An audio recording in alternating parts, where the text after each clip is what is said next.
The purpose of this video is to tell you, I guess, who I am and why I created this channel. So for those who don't know, my name is Bronson Feller. I'm a professional video editor. Everything I do in a day-to-day is about the algorithm. And it's funny because like I'm editing for all these other people, and when it comes to myself, like I just don't know what the fuck to make. Like I've been like watching like other YouTubers for the past like hour. I'm like trying to like think of ideas I can like take from them and do it my own way, but I'm doing my own shit. I gotta do my own shit. I know the purpose of this channel, and I'll have multiple channels, is to talk about what I want to talk about without like caring about production quality as much. You know, like I see all these fucking like artist YouTubers that are just like these Sony crazy ass cameras that are color grading.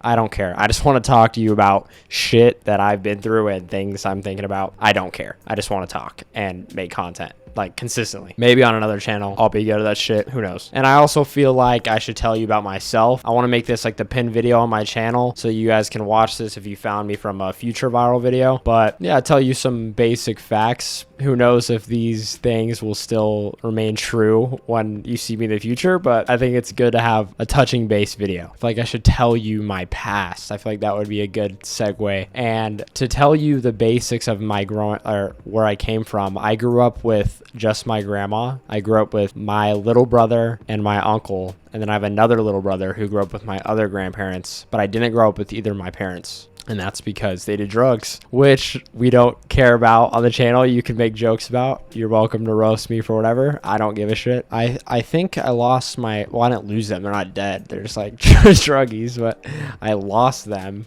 when I was like a few years old. And like they've tried to be in my life here and there. Like they're not really though. They'll be in my life like once every few years, and then, you know, post about it on Facebook like they have been in my life. They're not in my life, and I don't really care. Like I don't have hatred for them or anything, but honestly I don't have like much emotions for them because I didn't grow up with them. I grew up with other people. I probably have more emotions for like girls I've met in the past like year than I have them, because I just don't know them. I don't know them. And I did see my mom at one point recently, but she was like, she's just out of it. She doesn't seem like coherent enough to even have a relationship with, and I just don't want it. No offense to they see this.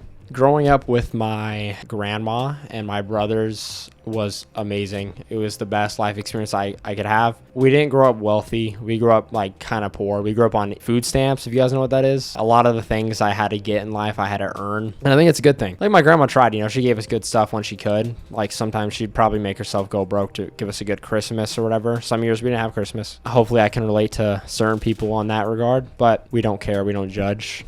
We listen and we don't judge. That's like the trending thing right now. Who knows what it'll be when you watch this shit. Who knows? Living with my family gave me the opportunity to be creative, and I wasn't creative up until probably late high school, like when I would turn 18. And I found some YouTubers that I resonated with, one of them being Casey Neistat, one of them being Sneeko. Found some other YouTubers. I think a lot of people watch those like vlog kind of content creators growing up. And I watched some David Dobrik. There's just a large variety of content creators I watched growing up, and it gave me the inspiration to create stuff of my own. But I was able to do these things because my family didn't judge me for doing them. That's a very big deal for doing the things I want to do. When I graduated high school at 18, I was set to go to college, and I decided not to. And that was my plan, like for, you know, entire growing up. My brother went to college and he got a degree, and it was like set for me to get a business degree, you know, do like fucking normie business pathway. But I chose not to because I, like, not even on some corny shit, like I just wanted to be a creator, and my family allowed me to do that. They didn't judge me. They didn't care. And soon after, so I started making like TikTok videos. Maybe I'll put one of them up, and they weren't like, you know, a creative masterpiece. They were pretty brain rot. I never said I was a nice guy. But The next words are yes, sir, or have you forgotten? Yes, sir. Good. Now ass up, baby girl.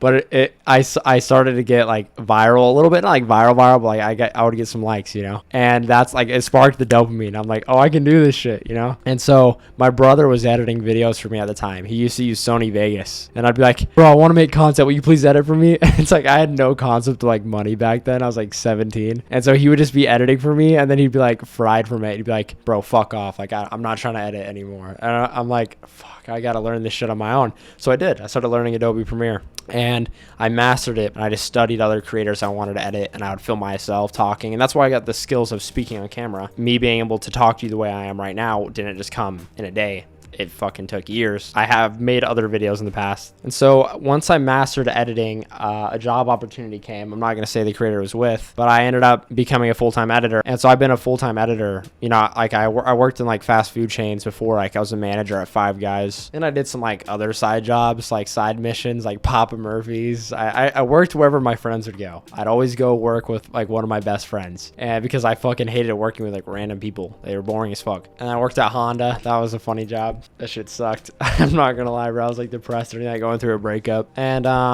every day I remember working at Papa Murphy's.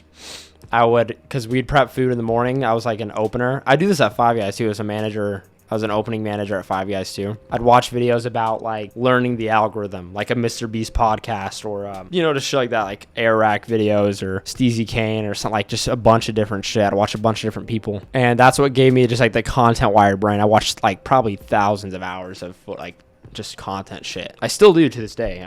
Like if you're trying to get to my knowledge of content, it's gonna take a long time for anyone who's just beginning. I know a lot. I've gone viral a lot for editing for the people I edit for. I've gone viral for myself too. I think the point of where I'm getting at about the work related stuff is that to this day, even after all this experience, I still haven't built a channel the way I'd like to build a channel. And that's because I'm not consistent enough with my own shit. You know, I'm consistent for other people, but not myself. And that's the whole point of this channel, is to grow that. And just to, I want to connect with people, you know, like I have a small like fan base, you know, that already follows me, but I want to, you know, reach a larger platform and connect with more people and share my ideas just like any fucking other creator would. And right now I'm just gonna spill everything. I'm just gonna tell you everything about my life. I don't give a fuck. I know there's gonna be people listening to this in the future. So to go back on the other point, when I was going through a breakup during the Honda time frame, I was dating this girl who's a member of my faith. She introduced me to my faith. I was an atheist. I used to be Mormon growing up. I live in Utah. I don't even know if I like believed it. I just went to the Mormon church because my grandma would take me. I didn't really think about God. I believed in God, like I did. I had to pray and stuff, but I didn't like think about God. And then like I went through like an atheist phase where I was just like, everything's meaningless. I thought it was like deep. I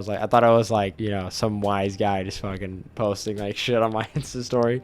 It's cringe thinking back now, but there's gonna be an atheist in the comments shitting on me right now for believing in God. He's where I was. And then we broke up. So she was bringing me to the temple. I was going to the temple, and the faith is called Vaishnavism. And there's actually a member of the faith who's pretty famous. His name is George Harrison. He was part of the Beatles. There's a documentary about him. I recommend you go check it out. It's George Harrison, Living in the Material World, and it's made by Martin Scorsese, I think. Yeah, Martin Scorsese, I'm pretty sure. And it's directed by him. I haven't seen it yet, but somebody recommended me it. But I'm pretty sure it talks about my faith. But basically, I am a Vaishnava. That's like my faith, and I have like an initiation name. So like it's like my spiritual name, I guess. And it's Brajaki Shore. That's the name of it. And there's a lot of people who are like, what the fuck am I listening to right now? But so I'm a member of that faith, and I go to the temple pretty often. And we have some scriptures, and they're actually back here. I keep all the time because I like to read them sometimes. The Bhagavad Gita is one of them, and then there's this other good book called The Search for Sri Krishna, Reality the Beautiful, which Sri Krishna is just like God. Like it's how Muslims call God Allah. But basically, the whole premise of my faith is we believe that we are just souls. And like, sure, there's like a heaven and hell and all that stuff, but it's like a part of the material world. And we believe that they're like beyond heaven and hell and, you know, just earth. There's a home for our souls. I'm getting deep on this. I don't give a fuck. We believe there's a home for our souls, and that's the place where we have learned to worship God properly. And the reason we aren't there right now is because we basically chose like ignorance, and we chose the material world. Our souls did. And we're stuck in this like loop of birth and death. And the only way to get out of that is to learn how to worship God properly, which happens through karma. And we all have karma. We all do good and bad things, and they are all a part of our soul's ties. And based on our karmic timeline is how fast we'll get back to God or worshiping God, because we'll never, you know, be at God status. I feel like I could explain this better, and I probably will in future videos, but I just want to give you like the basic dumbed down rundown. Yeah. I think the reason that other faiths didn't make as much sense to me is because you know, I've had friends who've corrected me on this, and they say like it is a place to worship God, but I believe that like in my faith, my conception of heaven is that heaven is a place to get rewarded for the desires you wanted in this life, but you abstain from them, and so now you get them in heaven. And I just think that's just like a dumb way of viewing it. It's like, why is it bad here, but then I get it in heaven? It's like, you know what I mean? It's like, what was the fucking point then? I think that's stupid. I think it's very stupid. And I think that it's the same thing in heaven. I think there's a place for our soul that is just supposed to focus on worship and just thinks about God all the time. And I think that we're capable of achieving that, but we're in a body that doesn't allow that. And that's where we're supposed to get to, is a home for our soul. I hope this makes sense. But either way, I'm going to keep yapping. That's why I fucking made the channel. Yeah. So, like, the goals of this channel. Okay. So, like, I see all these other YouTubers and they post videos and they try to be, like, super thought-provoking and motivational. And I think that shit's just cringe as fuck, bro. I like how you're, like, inspiring people and shit, but I think it's so cringe. I'm sorry. Like, trying to take yourself too serious, I think it's corny. Motivation, but cringe taking yourself too seriously. I do not like that. I just want to fucking yap and inspire people through natural shit, not forcing it. I'm, you know, obviously I'm going to play clickbaity and do all that stuff for this channel, but regardless, I want to grow a good bond with the community. That's the whole point of this, is to progress other people. That's like one of my goals in life. And yeah, I think I'm getting to the point where, like, I could tell you more, but I think this is a good basic rundown. I love content. I have a strong faith in God. I got a very close circle of people in my life that I love, my family and the devotees, which are the other people that believe in God. And I hope I can teach you guys something that progresses your soul and actually makes you move forward in life. And I hope I inspire you in a natural way, and that will come more through time. Subscribe to my other channels, links in description. I vlog and shit. I make those higher edited, higher quality. You know, I try to get artistic, if you will. But this channel is where I'm just going to be myself and just talk to you. So I hope we can grow something big together, and who knows where the channel will go. That's all for now.